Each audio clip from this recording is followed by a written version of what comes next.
నా పిల్లల్ని నాకు కాకుండా చేసేసాడు. చూపించండి. ఓపిక లేదు, అవ్వడం లేదు. నాశనం అయిపోమన్న తల్లి నాశనం అయిపోయింది. కళ్ళారా చూసి సంతోషపడమ్మా తల్లి, ఎక్కడున్నా నువ్వు? వంశాన్ని నాశనం అయిపోమని తిట్టావు. కొడుకు కొడుతుంటే భరించాలమ్మా అన్నావు. 9 ఏళ్ళు భరించానే నేను. 9 ఏళ్ళు భరించి తర్వాతే బయటకు వచ్చానే. ఒక రోజులోనే బయటకు వచ్చిందాన్ని కాదు నేను.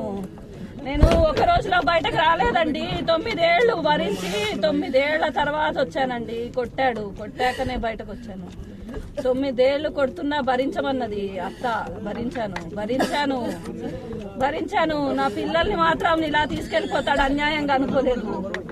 అన్యాయంగా తీసుకెళ్లిపోయాడండి. లేదు, నా పిల్లల్ని అన్యాయంగా తీసుకెళ్లిపోయాడు.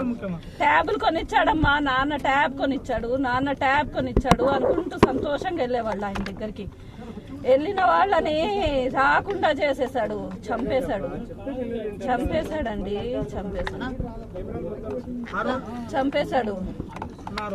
ఇంకా నాకు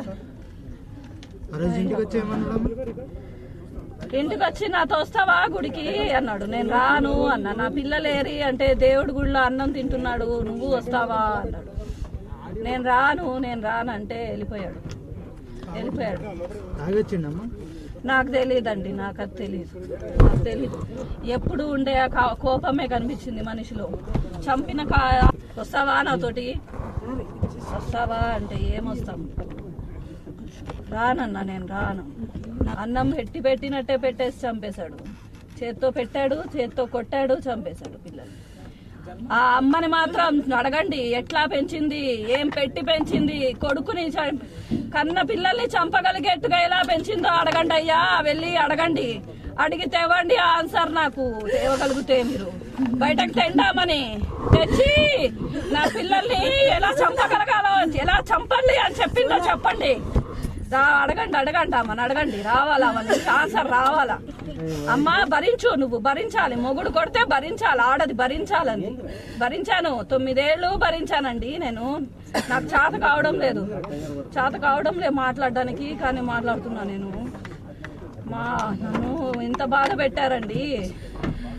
అంతకీ నేను అయ్యో పోయాడంటే ఎలా పోయాడయ్యా అనుకున్నాను, కానీ నా పిల్లల్ని కూడా తీసుకుపోయాడు అనుకోలేదు.